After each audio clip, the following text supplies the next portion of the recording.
안녕하세요. 생생법률쇼 이지원입니다. 매주 수요일 생생법률쇼에서는 경제 이슈를 짚어보고 분석하는 시간 함께 하는데요. 권혁중 경제평론가 나와 계십니다. 어서 오세요. 네, 안녕하십니까. 네, 지금 이 방송은 유튜브를 통해서도 실시간으로 함께 방송되고 있습니다. 많은 시청 부탁드리고요. 유튜브를 통한 소통의 창구도 열어두겠습니다. 방송 중 궁금하신 질문들 올려주시면 답도해드릴 테니까요. 많은 참여 바랍니다.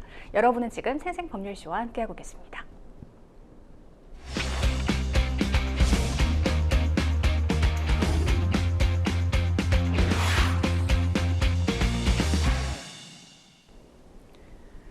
생생 코멘트 시작합니다. 요즘 가장 화제가 되고 있는 말은 무엇인지 그 말이 나온 배경과 의미를 짚어보는 시간인데요. 한 주간의 경제 분야를 달군 생생 코멘트 하나씩 살펴보겠습니다. 첫 번째는요. 연금 종신 수령 시 3% 분리과세, 정부 측에서 나온 이야기로 보이죠. 정부가 개인연금의 장기 수령을 유도하기 위해 종신 수령 시 세제 혜택을 확대하기로 했는데요. 어떤 혜택을 마련했는지 살펴주실까요? 네, 그렇습니다. 그 최상목 경제부총리가 최근에 그 기자 간담회에서 이 연금 개혁안에 대해서 얘기를 했어요. 근데 네. 두 가지를 얘기를 했습니다. 뭐 개인연금 종신 수령 시 금방 얘기했던 거죠. 현재 4%의 세율을 3%로 이제 분리과세하겠다 이렇게 얘기했는데, 그러니까 연금을 이제 종신으로 받는 거겠죠. 그래서 이제 개인연금을 종신 수령한다. 그럼 현행 같은 경우에는 1,500만 원 이하인 경우에는요, 이게 사실상 연령에 따라서 이제는 세금이 좀 다릅니다. 지금 만약에 종신 같은 경우는 4%로 이제 통일이 돼 있는데, 네. 지금 70세 미만 같은 경우는 5%, 80세 미만은 4%, 80% 이상 같은 경우에 80세 이상 같은 경우에는 이제 3% 이제 분리과세를 하고 있죠. 근데 이거를 이제는 종신으로 원래 냈을 때는 4%의 분리과세거든요. 근데 이거를 3%로 분리과세한다는 얘기는 한마디로 이제는 세금을 더 깎아주겠다 이런 얘기거든요. 그래서 네. 세금을 덜 내게 하겠다 이런 거예요. 그래서 결국에는 개인연금을 이제 종신으로 나눠서 꾸준히 받도록 유도를 하겠다라는 것이 이제 정부의 이제 생각이고요. 또 한 가지 얘기했던 게 퇴직소득이 있습니다. 이 퇴직소득을 받습니다. 이제 퇴직했을 때. 그럼 이 퇴직소득을 개인연금으로 불입했을 때도 이제 세제 혜택을 주겠다. 이렇게 네. 또 얘기를 했어요. 그래서 저는 올바른 방향이라고 봅니다. 왜냐하면 퇴직소득 받잖아요. 그러면 자식들이 네. 가만히 있질 않아요. 자기 사업한다고 돈 달라고 그러죠.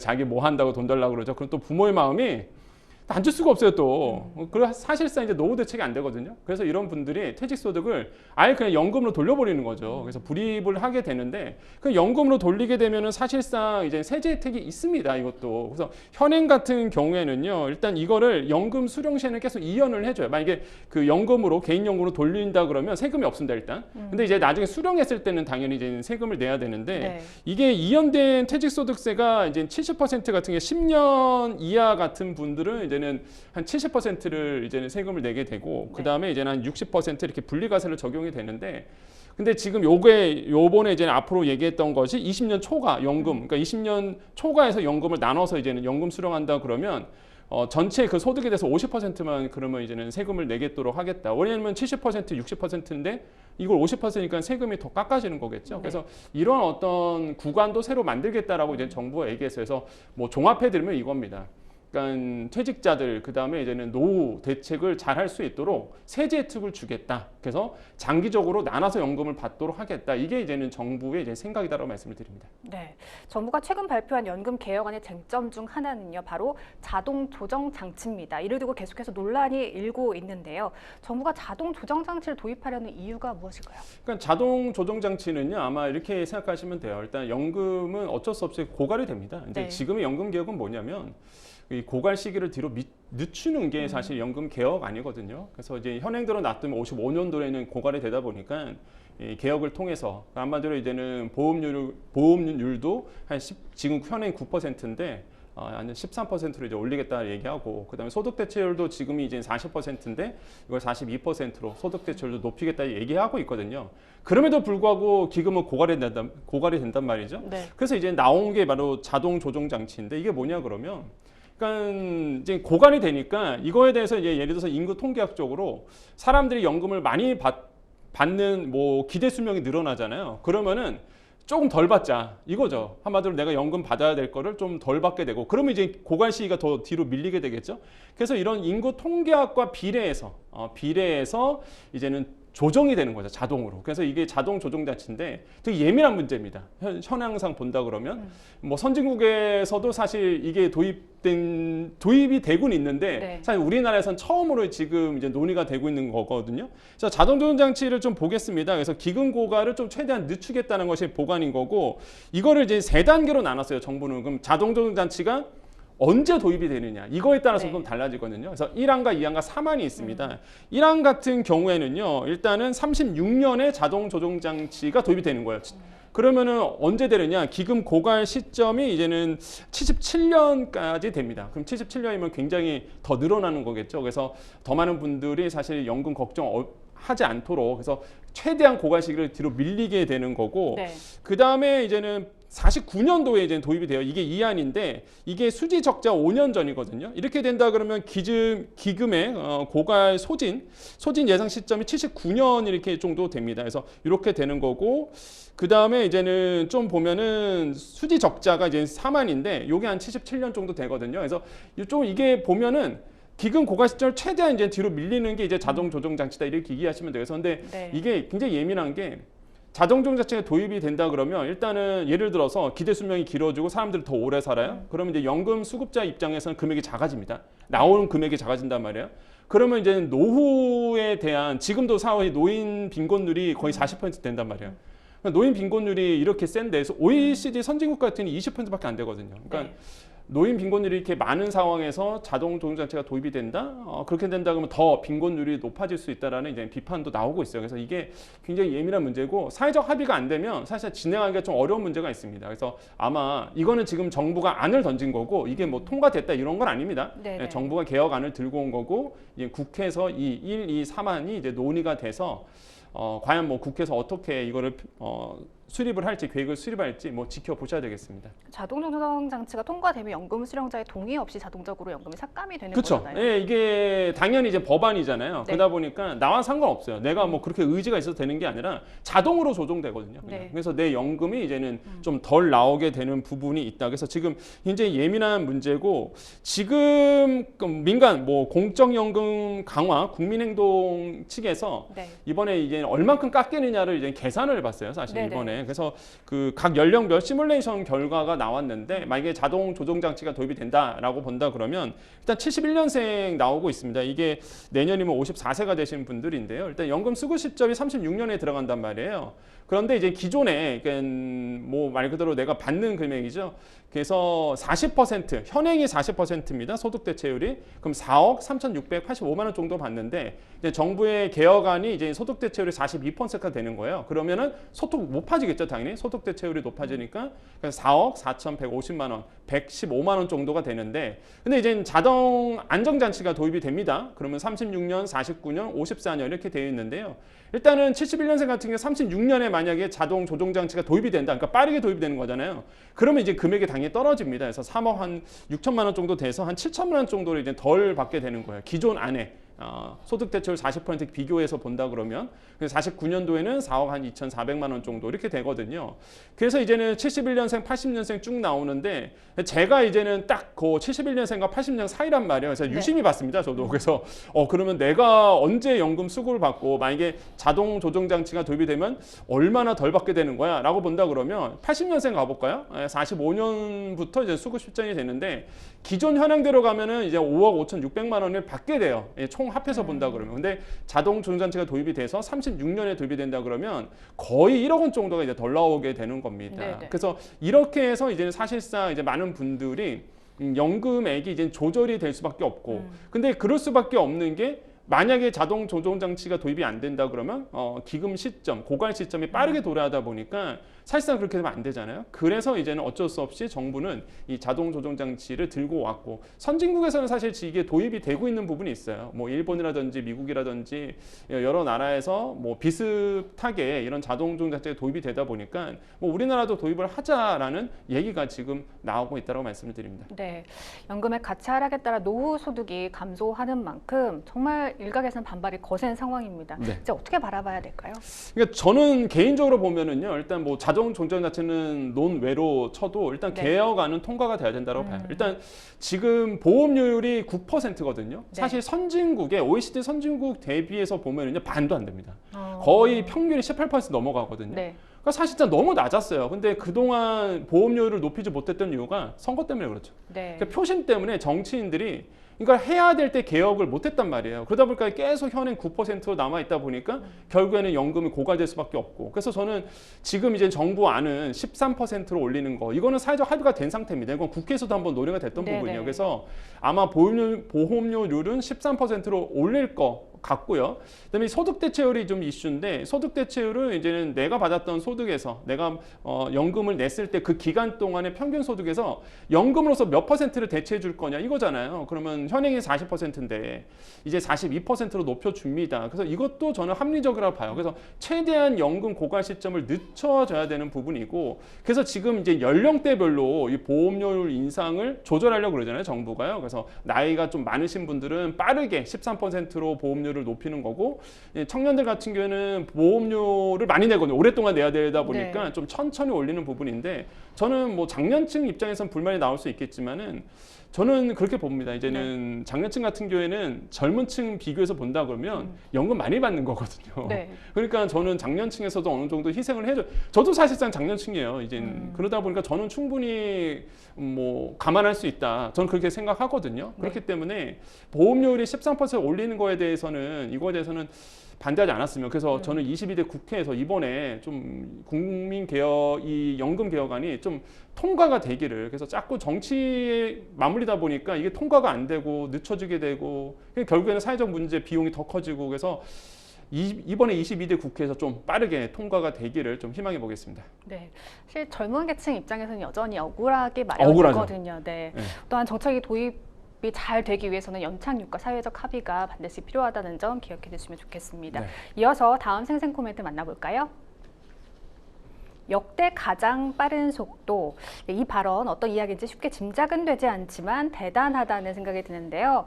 애플이 신제품 아이폰 16 시리즈를 통해서 차세대 애플리케이션 프로세서인 A18과 A18 프로를 공개했습니다. 특히 애플이 A18 프로에 대해서 굉장한 자신감을 보였다고요? 네, 그렇죠. 이게 A18 프로가요. 그 AI에 특화돼서 나온 칩이거든요. 네네. 그러니까 인공지능 폰이 이제 나오는 거죠. 물론 삼성이 먼저 출시를 했지만은 그래도 이제 칩하면 또 애플 아니겠습니까? 그래서 팹리스 회사기도 하고 직접적으로 칩을 설계하는 회사다 보니까 이런 AI 폰에 최적화된 이번에 이제는 칩이 나온 거죠. 그래서 A18과 A18 프로인데 이게 탑재가 됩니다. 그래서 아이폰 16 시리즈에 탑재가 되는 부분이 있어서 시장의 기대치가 굉장히 커지는 거고, 사실 아이폰 16 나온다 그러면 장년층 같은 경우에는 이런 분도 있어요. 그게 뭔데? 라는 분도 있고요. 애플이 뭐 하는 데야? 이런 데 수도 있는데, 젊은 층 입장에서는 이 아이폰 16 굉장히 기대를 많이 하고 있어요. 핸드폰이고요. 스마트폰인데 이 갤럭시와의 경쟁사다, 이렇게 이해하시면 돼요. 뭐 혹시 모르신다 그러시면은.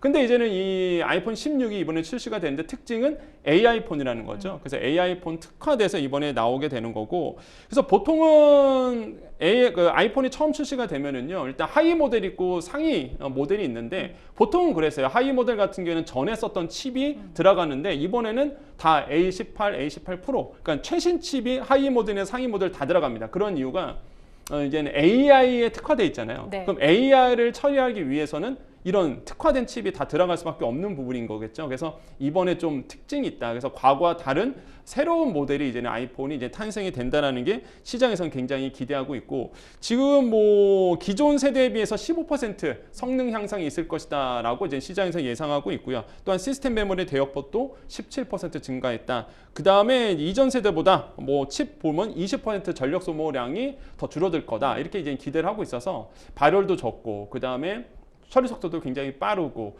기대를 굉장히 많이 하고 있는 뭐 정말 무시무시한 폰이 아마 이번에 나오지 않을까 이렇게 생각을 하고 있습니다. 저도 10년 이상 아이폰을 쓰고 있는 유저인데 네.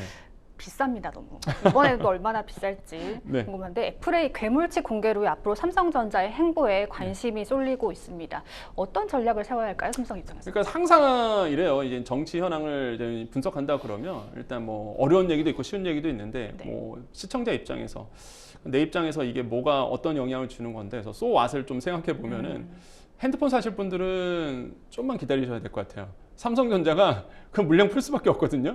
왜냐하면 신제품이 나오잖아요, 애플에서. 네. 그러면 삼성전자 입장에서는 또 새로운 폰을 또 내놔야 됩니다. 그럼 기존에 있는 재고들을 털어낼 수밖에 없어요. 그래서 아마 지금에 있었던 S23, 24 이런 것도 아마 제가 봤을 때는 물량 재고 소진하기 위해서 아마 공시지원금 굉장히 높여주든지 아니면은 물량을 쏟아낼 거라고 보거든요. 기존 제품 팔아야 되니까. 그래서 조금만 기다리시면 가격 더 떨어지지 않을까 이렇게 생각하시면 되겠고.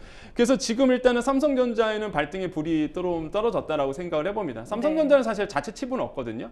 물론 자체 칩이 있어요. 이게 엑시노트라고 해갖고 하지만 이제 수율 문제가 좀 있다 보니까 이제 고급상에선 쓰지는 않습니다. 그래서 대부분의 퀄컴을 쓰고 있는데 그럼 결국에는 이제 다음 차세대의 핸드폰 같은 경우 S25 같은 경우겠죠. 그래서 아마 퀄컴과 를 쓰지 않을까. 그래서 엑시노트가 과연 들어갈지는 모르겠지만 하여튼 S25가 이제 곧 나오겠죠. 그러면 갤럭시 S25가 나오면 거기에는 아마 또 AI 칩에 대항할 수 있는 또 새로운 퀄컴의 칩이 들어가지 않을까. 그래서 아마 핸드폰은요 결국에는 더더욱 경쟁이 붙기 때문에 더더욱 고사양의 핸드폰이 나올 거고 좀 이따가 말씀드리겠지만 소비자 입장에서는 가격 부담이 네. 굉장히 클 수밖에 없다라고 좀 생각을 해보겠습니다. 네.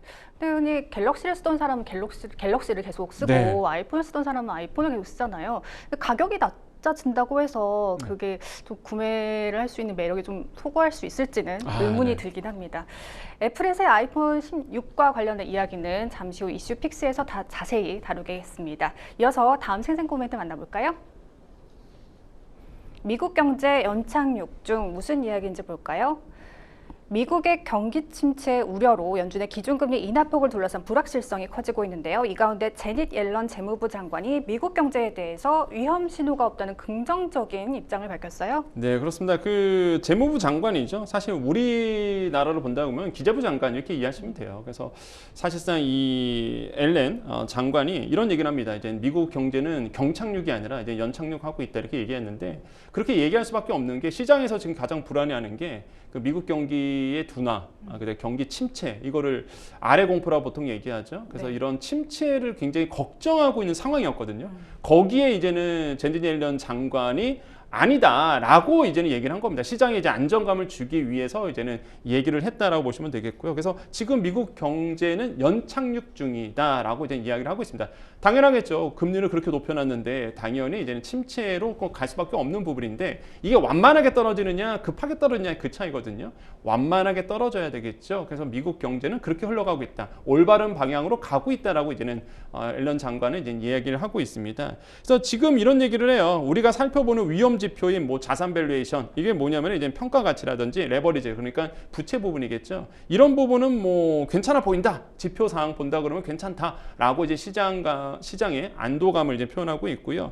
뭐 이런 얘기도 합니다. 뭐 성장을 유지하면서 이런 인플레이션을 잡아낼 수 있었다는 게 굉장히 놀랍다. 그래서 현재의 경제의 그 수장들 아니면은 정책의 입안자분들의 능력을 탁월하게 인정했다 이렇게 보시면 되겠는데 놀랍죠. 사실 저도 놀라요. 사실 왜냐하면 다른 나라들 미국 빼고 주요 국들은 다 정말 너무 어려워서 우리나라 보시면 아시잖아요. 네. 너무 힘들잖아요. 금리가 높이다 보니까. 근데 미국만 사실상 굉장히 호황 상황에서 그러면서도 물가가 잡혀 나가고 있거든요. 물론 보호무역주의 때문에 그럴 수도 있고 일자리가 늘어난 부분도 있겠지만은 저는 이제는 과거부터 말씀드렸었어요. 그래서 굉장히 미국 경제가 부럽다. 왜 정말 맞거든요. 이 앨런 장관이 얘기했던 것처럼 진짜 어떻게 이렇게 말 그대로 경제가 잘 호황의 상황에서 어떻게 물가가 이렇게 떨어질 수 있는지 이거는 진짜 연구 대상이에요. 그래서 굉장히 잘 수립을 하고 있고 결국에는 미국만 좋아지고 뭐 유럽이라든지 아시아권 같은 경우는 정말 힘든 구간을 지금 지나가고 있는 상황이라는 거죠. 그래서 사실상 미국인들이 봤을 때,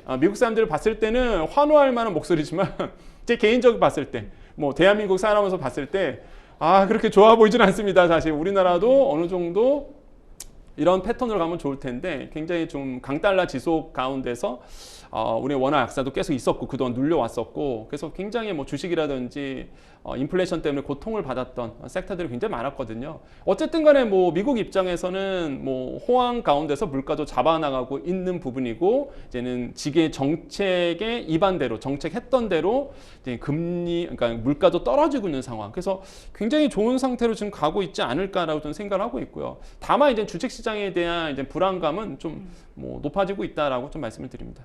네, 그런데 오늘 오전이었죠. 미국 네. 대선 후보 맞습니다. 트럼프와 해리스 토론에서는 좀 다른 이야기가 나왔습니다. 네. 미국 유권자의 사실 최대 관심사도 경제와 물가일 텐데 트럼프 후보는 지금 미국의 경제 상태가 대공황 이후 최악의 실업률, 그러니까 최악이다, 막 네. 이렇게 발언을 하더라고요. 네. 그러니까 이게 사실 오늘 이제 오전에 있었습니다. 이제 해리스 부대통령과 트럼프 전 대통령이 이제 대선 토론이 있었죠. 이게 처음이자 사실상 마지막도 토론이었어요. 그래서 네네. 저도 이제 유심히 봤는데 첫 번째 아젠다, 그러니까 첫 번째 의제가 바로 경제였습니다. 그 정도로 사실 뭐 대선의 가장 중요한 부분이 이제 경제예요. 미국도 그렇고 우리나라도 마찬가지고 이제 경제 부분에 대해서 이제 얘기를 했는데 당연히 트럼프 전 대통령 입장에서는 현 정부에 대해서 비판을 해야 되거든요.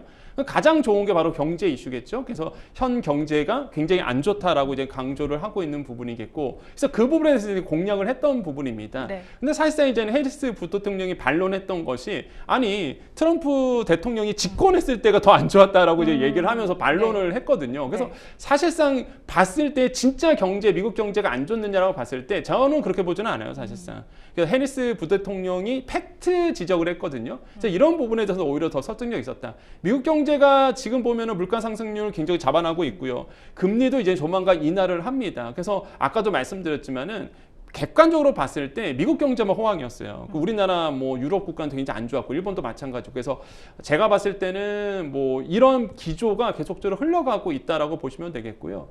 지금 저는 다시 한번 말씀드리자면은 지금의 이제 문제는 그겁니다. 이제는 금리 인하 부분이거든요. 아마 이제는 조만간 뭐 연준에서 금리 인하를 곧 단행할 거라고 이제 보고 있는데 0.25% 포인트냐 아니면 0.5% 포인트냐 이제 B컷이냐 이런 거 갖고 지금 논란이 있는데 어쨌든 간에 금리 인하는 이제 이번에 곧 있으면 FOMC 회의를 열어서 금리 인하를 단행하게 됩니다. 지금은 시장에서는 당연히 0.25% 포인트 정도 금리 인하할 것이라고 확률이 거의 100%거든요. 네네. 그러니까 금리 인하에 대한 부분은 분명히 일어날 것이다. 그러면 이제 그게 이제 우리나라 시장에 어떤 영향을 미칠지, 미국 경제에 어떤 영향을 미칠지를 이제는 이제 분석해야 되고, 오늘 토론회를 통해서 이런 부분들이 계속적으로 논의가 됐었거든요. 그래서 저는 굉장히 유의미한 토론이었고, 저는 결국에는 그겁니다. 이제 소비자 입장에서는 네. 그래서 우리 경제에 어떤 영향을 줄까? 그렇죠. 아니면은 가장 또 궁금한 내용이죠. 내 입장에서 내가 만약에 성악개미야, 네, 미국 증시에 투자하고 있고 뭐 인덱스 펀드도 하신 분도 있을 거고요, ETF 하신 분도 계실 텐데 어쨌든 간에 나는 주식이 어떻게 될까? 이게 가장 큰 이슈인데 지금 막 분석이 되고 있어요. 지금 오늘 토론에 나왔던 뭐 해리스 부통령과 트럼프 전 대통령의 발언을 통해서 이게 분석이 되고 있어서 아마 오늘 오후쯤, 오늘 저녁 때쯤 가면 아마 뉴스에 도배가 될 상황이다라고 보시면 되겠고요. 네. 저는 누가 됐든 간에 결국에는 미국 보호주의는 똑같다라고 생각을 해봐요. 그래서 이런 부분들은 계속적으로 모니터링 하셔야 되겠다는 말씀을 드립니다. 네, 말씀 주셨던 기준금리 이야기 더 해보겠습니다. 네. 연준의 기준금리 인하가 확실시되는 상황에서 인하폭에 대해서 의견이 분분합니다. 시장에서는 0.25%포인트 인하에 대해서 무게를 싣는 모습이라고요? 네, 그렇죠. 이제 지금 아까도 말씀드렸지만은 패드워치 툴을 본다 그러면 시카고 상품거래소에서 패드워치 툴이라고 있습니다. 네. 그래서 금리, 연준의 이제 금리를 이제 예상하는 툴인데 거의 한 75%가 0.25%포인트 정도. 그러니까 금리 인하된다는 건 100% 확률이고요. 네. 그다음에 0.25%포인트 정도 금리 인하를 한 75%, 80% 지금 예상하고 있거든요. 그러니까 단계적으로 금리 인하가 된다는 얘기입니다. 그러면 여기서 이제 금리 인하가 된다는 얘기는 우리가 어떻게 해석을 해야 되냐면 그러면 이제 고금리에서 이제 금리 인하가 되잖아요. 그럼 돈이 돌기 시작해요. 그때부터. 한 번 내리지 않거든요. 이제는 시작인 겁니다. 그게. 한 번만 딱 0.25%포인트가 아니라 단계적으로 계속 내린단 말이에요. 그럼 시장이 이제는 통화량이 늘어나면서 자산 가치를 끌어올리게 됩니다. 이건 네. 어쩔 수 없는 부분이거든요. 그래서 이제 주식 시장에 먼저 영향을 받았던 거고, 그다음에 이제 부동산 시장이 영향을 받는다라는 거죠. 그래서 이제 지금 우리나라 시점으로 본다 그러면 금리 인하에 대한 시그널이 우리나라 주식 시장에 호재로 작용할 가능성이 굉장히 커요. 물론 네. 지금 우리나라 주식 시장 여러 가지 이슈 때문에 눌려 있는 상태지만 결국 금리 인하가 단행되고 나면은 결국에는 이러한 어떤 물론 선반영되고 있지만은 그래도 호재로 계속 작용할 가능성이 있고요. 또 한 가지 우리나라 시장에서 이제 비춰본다 그러면 부동산 쪽입니다. 가뜩이나 지금 부동산 대출 받아갖고 사신 분들 굉장히 많았거든요. 네. 막차 타시려고. 근데 이제 결국에는 기조가 금리 인하로 계속 간단 말이에요. 그래서 제가 이제는 많은 분들이 그럽니다. 금리 지금 은행권에서 금리 막 높이고 있잖아요. 네네. 뭐 정부의 압박 때문에. 근데 좀만 더 기다려 보세요. 금리 인하는요, 어쩔 수 없이 대출 금리 내려갈 수밖에 없습니다.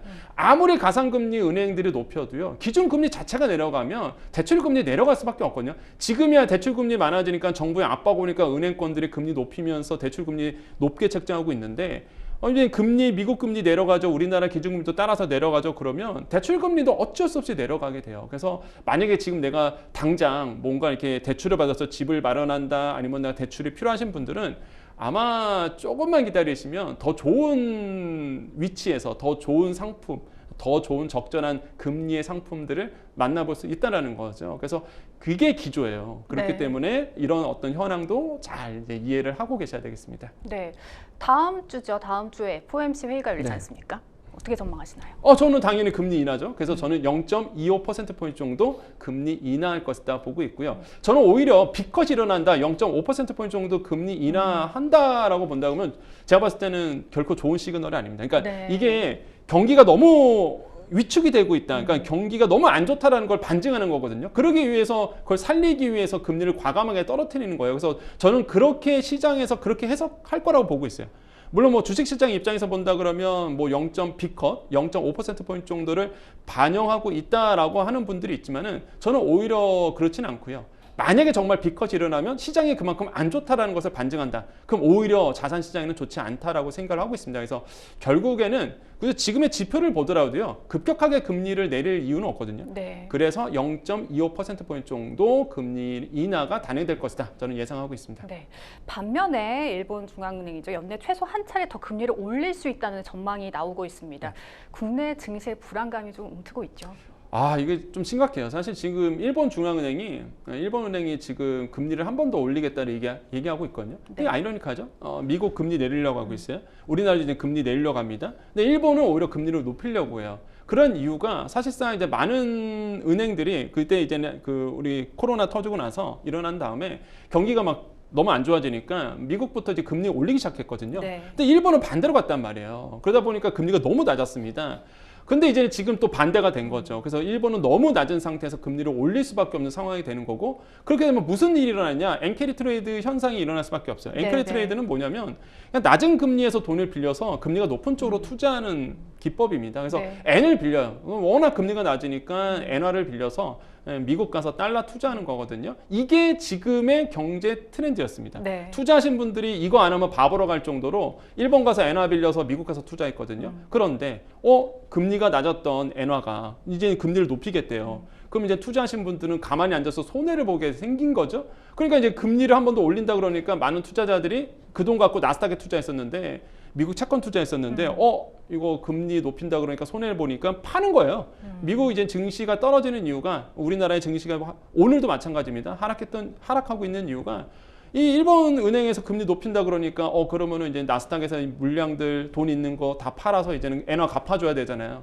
이 엔캐리 트레이드 청산 문제가 불거지는 거죠. 지금 딱 일어나고 있어요. 지금 엔화 강세, 오늘 뉴스에 아마 나올 겁니다. 지금 엔화 달러인 환율이 140엔 위협하고 있거든요. 네. 140엔 떨어지면 139엔까지 가게 되면은 청산 문제 다시 불거집니다. 그래서 지금 141엔 정도 하고 있는데, 지금 엔화에 대한 부분도 우리나라 주식시장이라든지 특히 이제 미국의 나스닥 시장 쪽에 큰 영향을 줄 수밖에 없어요. 그래서 지금 엔화 강세가 일어나고 있다라는 거, 당연히 이제 은행에서 금리 높인다 그러니까 엔화 강세가 일어날 수밖에 없겠죠. 그래서 이런 부분들이 지금 눈에 띈다는 거죠. 그래서 진짜 이게 투자하실 때 지금 9월은요, 진짜 저는 관망을 추천드리거든요. 사실 9월은 이제 관망하고 가셔라고 말씀드리는데, 만약에 정말 공격적으로 투자하신 분들은 엔화 가치 이거 꼭 보시면서 지금 투자를 단행돼야 된다. 지금 우리나라 코스피 시장 눌려 있는 이유가, 금방 지금 보고 왔는데 계속 이제 좀 그러니까 0.58%인가 정도 지금 제가 들어오기 전에는 그 정도 이제 하락하고 있는데,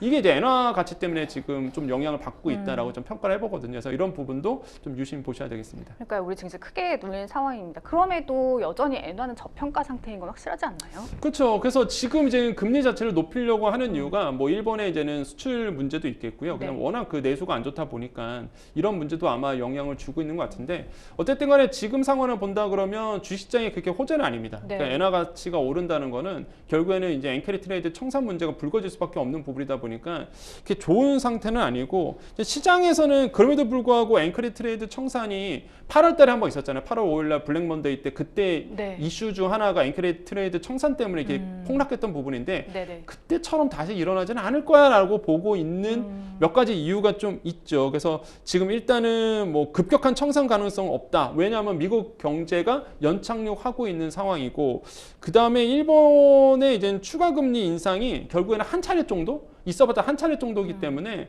뭐 급격하게 엔화가 오를 가능성 없다라는 분들도 계시긴 합니다. 하지만은 제가 봤을 때 항상 주식시장은 선반영하기 때문에 네. 뭐 이렇게 뭐 금리가 좀 중앙은행에서 일본은행에서 금리 높인데라는 조그마한 시그널이 나와도 시작은 발작할 수 있거든요. 그래서 이런 부분을 좀 주의하시면서 투자하시길 좀 권유드리겠습니다. 네, 참 여러모로 불확실성이 높은 시장입니다. 추천해 주신 대로 당분간은 공격적인 투자보다는 관망세를 좀 이어가시는 게 좋겠습니다. 지금까지 생생 코멘트 만나봤고요. 저희는 뉴스픽스로 다시 돌아오겠습니다. 여러분은 지금 생생법률쇼와 함께하고 계십니다.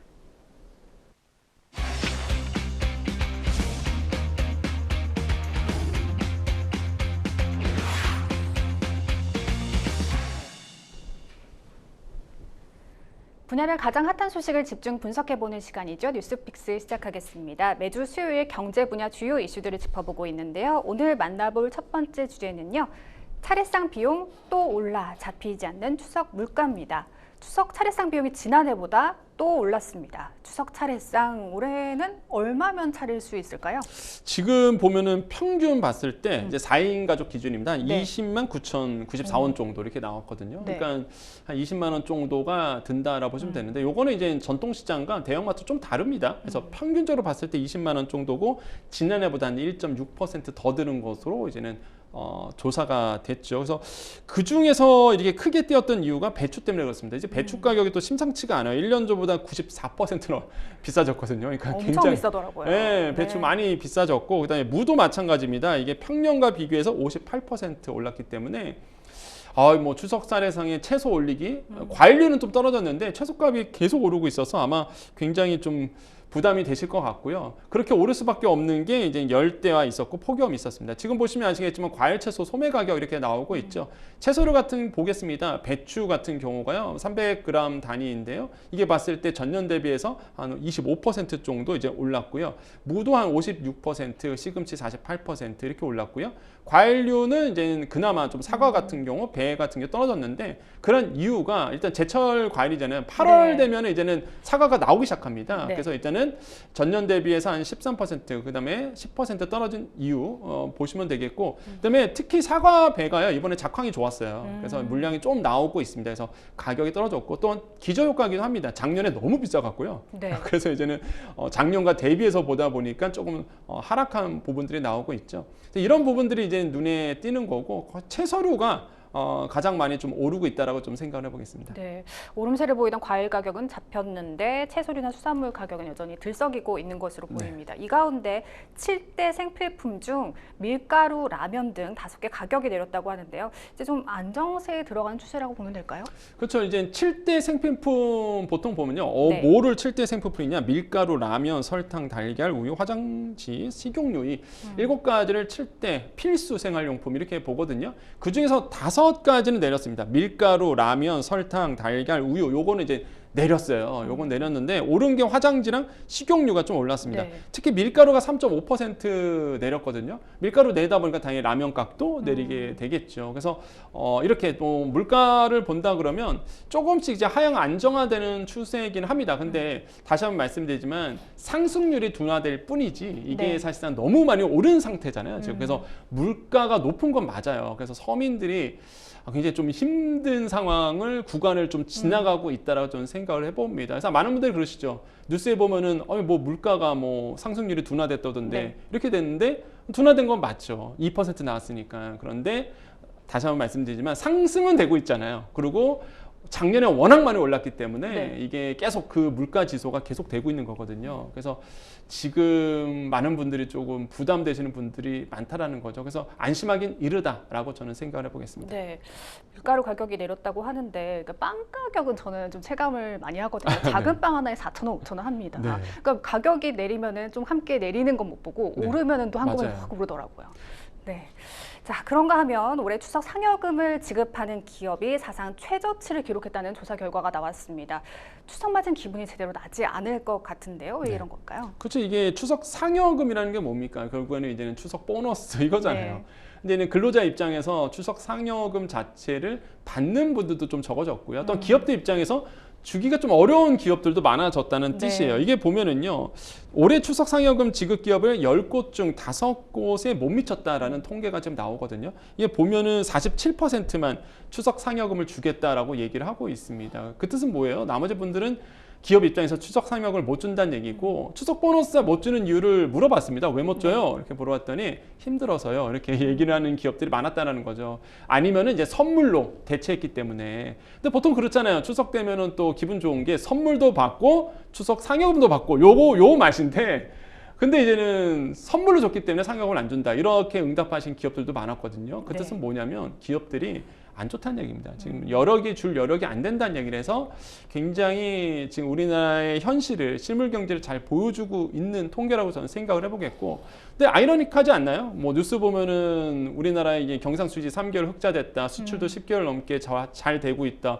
아니 이렇게 수출 잘 되고 경상수지라는 게 뭡니까? 우리나라와 다른 나라의 교육 관계를 보여주는 건데 네. 아니 수출도 이렇게 잘 되고 교육도 좋은데 왜 돈이 없지라고 보실 텐데 이게 특정 섹터만 잘 나가서 그래요. 그게 뭡니까? 반도체, 네. 자동차, IT 기술 요쪽만 잘 나가요. 요쪽만 잘 체감할 나가지. 수 있는 경기는 좀 다른 그렇죠. 섹터군요. 예, 근데 이 분야만 잘 나가는 거지 다른 쪽은 사실상 힘들거든요. 그러니까 네. 이게 그런 큰 기업들이 돈을 풀어줘야 됩니다. 그러니까 어떻게 돈을 푸느냐? 고용을 많이 해주셔야 돼요. 그러니까 고용을 많이 해서 사실상 이제는 기술 개발 R&D 투자도 많이 하고 그래서 좀 시장에 돈을 풀어서 좀 이렇게 정말로 그 중소기업들도 어느 정도 호황이 될 수 있도록 좀 대기업들이 좀 나서줘야 되지 않을까. 그래야지만 또 기업들이 또 추석 상여금도 두드리 줄 거 아닙니까? 그래서 다음번 아마 방송할 때 이제 다음번이 설이겠죠. 그러면 설 상여금 많이 나왔대더라 이런 뉴스가 좀 나왔으면 이 자리에서 똑같이 제가 설명했으면 좋겠습니다. 그러게요. 하지만 고물가와 경기 침체 우려에도 불구하고 소비자 10명 중 8명 이상은 추석에 선물을 살 것이라는 설문조사 결과도 나왔습니다. 그래도 명절은 명절 아닌가 싶습니다. 그렇죠. 우리나라의 또 정 아니겠습니까? 네. 우리 양대 명절하면 설과 이제 추석 아니겠고요. 그래서 이제는 설 때, 그러니까 추석 때 이번에도 이제는 그럼에도 불구하고 내가 상여금을 못 받아도 내가 돈이 조금 지갑이 얇아져도 선물은 사야지라고 응답하셨던 분들이 10명 중 8명이라는 거죠. 근데 물어봤어요 또. 그러면 선물을 왜 사려고 그러세요? 했더니 대부분이 정말로 뭐 반 이상이 부모님께 선물하려고요 라고 이제 응답을 하셨습니다. 역시나 그런 거 보면은 우리나라의 이제는 명절답다. 그래서 우리나라의 정 문화가 아직도 있다는 거죠. 이런 부분들이 이제 통계에 잡혔고 그래서 아마 선물 시장에서 이제는 유통업계는 발빠르게 움직이고 있어요. 그래서 물어봤죠 또. 아니 그러면 선물 얼마짜리 사실 거예요? 그랬더니 보통 5만 원 이하를 많이 응답하셨습니다. 그래서 이제 알뜰 소비죠. 그래서 가성비 좋은 선물 세트로 사겠다라고 응답하신 분도 굉장히 많았거든요. 그래서 이번에 추석 명절에 아마 트렌드가 가성비 좋은 선물 이렇게 좀 요약이 될 것 같습니다. 네, 그러니까요. 추석 명절에 가장 주고 싶은 선물을 조사한 결과 과일로 꼽혔고요. 받고 싶은 선물은 상품권으로 나타났다고 합니다. 평론가님께서는 어떤 선물을 선호하시나요? 저도 똑같아요. 과일. 저는 워낙 과일을 좋아해서 그다음에 사과를 제일 좋아하는 최애 과일이거든요. 그래서 네. 저는 사과를 제일 좋아하는 과일입니다. 그래서 사과 가격이 높아졌을 때 울상을 줬어요, 제가. 근데 요즘에 조금 사과 가격이 좀 낮아져서 네. 너무 좋은데 그래서 만약에 선물을 받는다 그러면 저는 당연히 이제는 사과라고 저는 뽑겠고 근데 이것도 이제 물어봤습니다. 또 실제적으로 이제는 많은 분들에게 서베이 조사를 했어요. 소비자 단체에서 했더니 1위가 역시나 과일류였습니다. 그래서 이제 과일류를 1위를 뽑았고 2위가 이제는 그 고기류, 제육 선물 세트 이런 것들을 네. 이제 했는데 근데 재밌는 게 20대들한테 또 물어봤습니다. 20대들은 좋아하는 거 물론 1위는 뭐 과일이나 고기였는데 네. 장년층이나 다른 세대에서 대답하지 않았던 거를 대답하셨어요. 20대는. 어떤 걸까요? 술이었습니다. 오. 전통주에 대해서 이제 술에 대해서 선물 세트로 받고 싶다 이런 응답하신 분들이 많았거든요. 그래서 확실히 이제는 젊은 친구들이 왜냐하면 전통주가 온라인에서 유통이 되거든요. 좀 고급화된 술. 예, 맞아요. 예, 정확하게 말씀하셨어요. 네. 그러니까 좋아하는 술들이 있어요. 또 20대들이 해서 그런 술을 또 요번에 선물로 받고 싶다라는 분들도 있었습니다. 그래서 네. 이런 어떤 다양한 트렌드들이 지금 그러니까 추석 때 지금 반영하고 있다고 생각을 해봅니다. 네. 그런데 추석 선물 세트의 가격이 올랐거나 용량이 줄어든 게 적지 않다고 하는데 이런 부분도 좀 체크해 보셔야 될 것 같아요. 그렇죠. 이제 제가 좀 팁을 드리면 선물 세트 사실 때 잘 보셔야 됩니다. 왜냐하면 우리가 이런 걸 슈링크플레이션이라고 보통 얘기하는데 네. 그러니까 슈링크가 줄어들다라는 뜻이에요. 네네. 그래서 인플레이션에 합성어서 슈링크플레이션 이렇게 얘기하는데 무슨 얘기냐면 가격은 똑같습니다. 선물 세트 가격 똑같아요. 그런데 그람수 밀리리터를 내용물이 보면 작아진 거죠. 네, 내용물이 작아진 거예요. 네. 그러니까 과거에 우리가 과자 샀을 때 그렇잖아요. 과자 빵빵한 건 똑같은데 내용물이 적어요. 뚜껑 열어보면 다 질소인 거죠. 네네. 내용물이 없는 거죠. 이게 이제 슈링크플레이션이거든요. 그래서 내용물이 작아지는 겁니다. 그래서 선물 세트가 요즘에 상술이 그래요. 그래서 가격은 똑같은데 그람 수가 작아졌다는 거죠. 그래서 선물 세트 사실 때 이제 그람 수도 좀 체크해 보시면서 사시는 거 꼭 말씀드리고 싶습니다. 네. 뉴스픽스 두 번째 주제로 넘어가 보겠습니다. 두 번째 주제는요. 애플 AI 탑재 새 아이폰 16 공개입니다. 애플이 인공지능을 탑재한 새 아이폰 시리즈를 공개했는데요. 정말 기대가 크긴 합니다. 평론가님 전체적으로 어떻게 평가하시는지 궁금합니다. 네, 신제품 발표 때 이런 얘기를 합니다. 팀 쿡 CEO가요. 이거는 뭐 이제 새롭게 빛나다. 뭐 영어로 It's Grow Time이라고 보통 얘기했는데 그러니까 이제 새로운 어떤 기종이 이제 탄생을 한 거잖아요. 네. 그래서 특히 이제 AI에 특화돼서 나왔던 폰이라는 거죠. 그래서 시장의 기대치가 굉장히 높아요. 물론 뭐 딱 공개가 하고 나서 뭐 크게 달라진 거 없지 않느냐, 뭐 실망하는 분도 있는데 제 개인적 생각으로는 아직 실망하기 이르다. 일단은 출시를 해서 소비자의 만족도를 보셔야 되거든요. 근데 제가 실제 이제 애플에서 공개하고 있는 자료들을 어제 봤습니다. 네. 전 좋던데요. 예, 너무 좋아서 와 이거 저는 이제 갤럭시 유저입니다.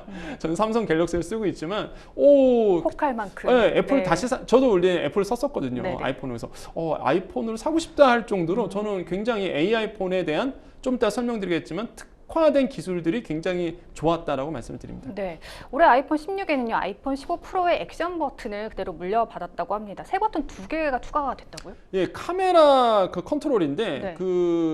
이게 되게 신기하더라고요. 아이디어 싸움인 것 같아요, 진짜. 이게 카메라 컨트롤하게 해서 이렇게 손가락을 움직이면은 줌 확대가 되고요. 그러니까 단추를 누를 필요가 없어요. 네? 망원 렌즈. 네, 맞아요. 우리가 보통 이제 망원도 이렇게 돌려서 확대하거나 축소하잖아요. 이제는 스마트 컨트롤, 그러니까 카메라 컨트롤이라고 해서 이렇게 터치로 돼 있습니다. 터치로. 네네. 그래서 터치를 이렇게 쓱쓱 이렇게 하면은 이 바젤 테두리에 있거든요. 네. 확대가 되고 줄어들기도 하고, 그래서 자동 조절도 되고. 보통 우리가 카메라 찍을 때 이렇게 찍잖아요. 네. 이렇게 찍도록 돼 있어요. 딱. 그리고 이렇게 찍도록 또 만들어놨고, 그래서 이게 굉장히 아이디어를 잘 만들었구나. 사진 찍기 좋아하는 네. 청년계층들한테 토구할 수 있겠어요. 분명히. 애플이 그걸 강조하고 있어요. 네. 애플도 그 자료 화면에 보면은 사진 잘 찍게끔 이렇게 터치로 해갖고 네. 이런 그 카메라 컨트롤 기능이 들어왔다는 거. 그래서 저는 이 기능 때문에 좀 사고 싶은 마음이 있어요, 사실. 그래서 네네.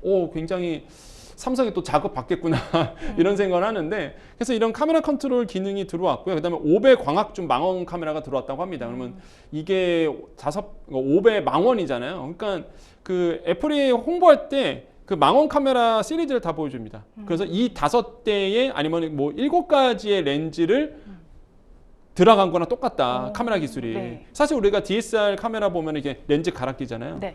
그런 것처럼 뭐 그런 기능을 그대로 다 그대로 그냥 폰 그 얇은 거에 다 들어왔다는 거죠. 네. 그래서 굉장히 기술이 뛰어난 폰이 이번에 좀 나왔다고 생각을 해봅니다. 네.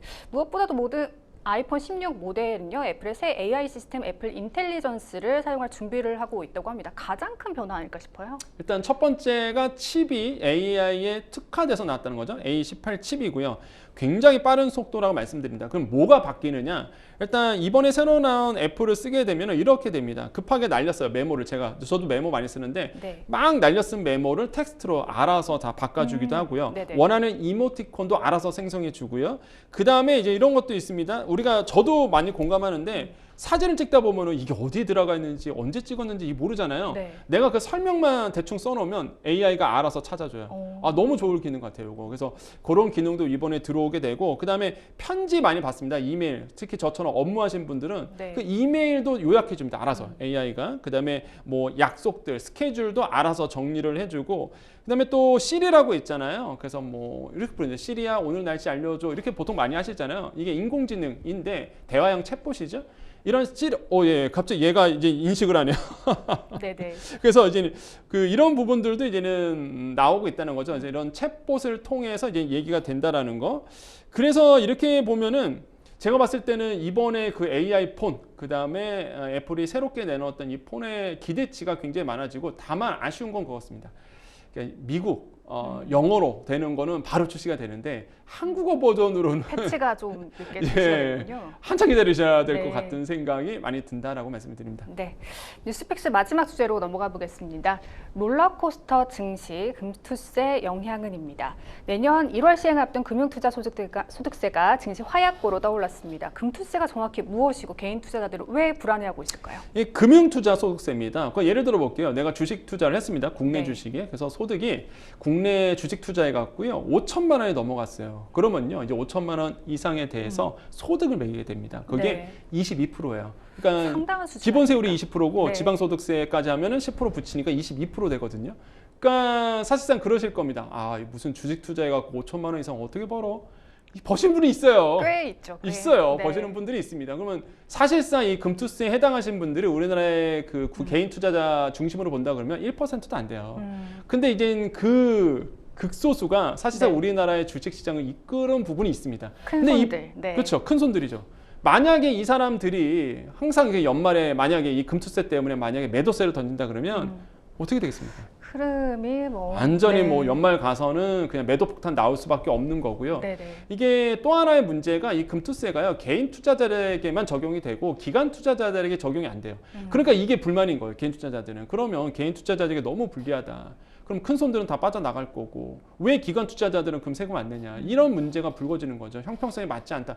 그래서 개인들이 실망하고 있는 겁니다. 이게 아직 금투세 적용 안 됐거든요. 네. 아직 몰라요. 내년 1월 가봐야 아는 겁니다. 그러면 이게 정말로 뭐 우리나라 국내 주식에 악영향을 미칠지 아닐지는 그때 가봐야 아는 건데 지금의 악영향을 주는 이유는 심리 때문에 그래요.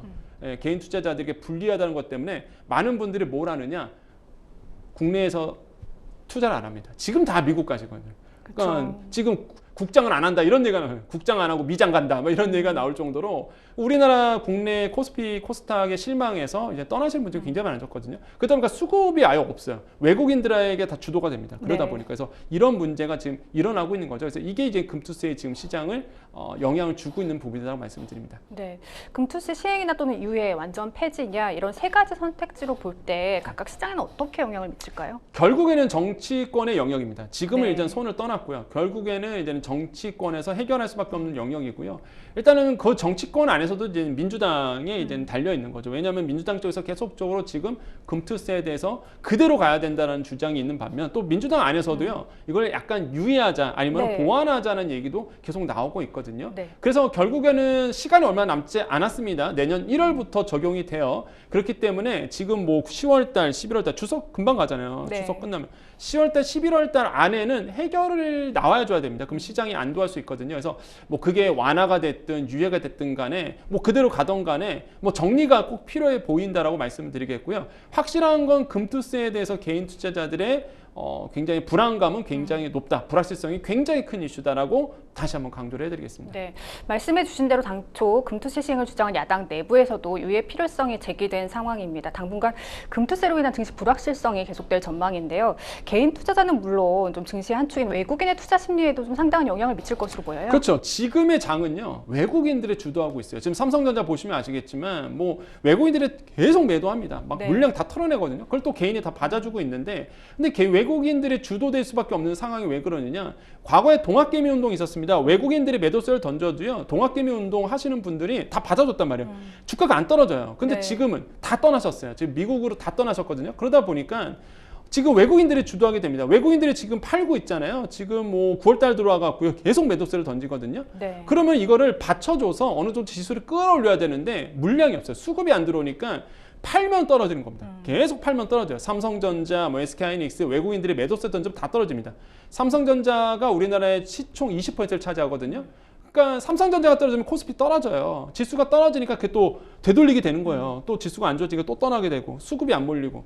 그러니까 이게 지금 사실상 꼬여 있다고 보거든요. 그래서 금투세의 영향이 이렇게 좀 영향을 주고 있는 거죠. 그래서 이런 부분들에 대해서 과연 좀 빨리 정치권에서 혼란함을 좀 잠재울 필요는 있다라고 생각을 해봅니다. 그래서 이게 예민한 문제예요. 그래서 어떻게 해결이 될지 여러분께서 잘 보셔갖고요. 투자에 유념하시기를 좀 권유드리겠습니다. 네, 그 떨어진 물량을 지금 개미가 다 받고 있는 맞아요. 것도 참 신기한 상황인 것 같습니다. 네, 생생법률시 어느덧 마칠 시간입니다. 오늘 함께해 주신 권혁중 평론가님 고맙습니다. 네, 감사합니다. 네, 생생법률쇼 준비한 내용은 여기까지입니다. 시청해 주신 여러분 고맙습니다.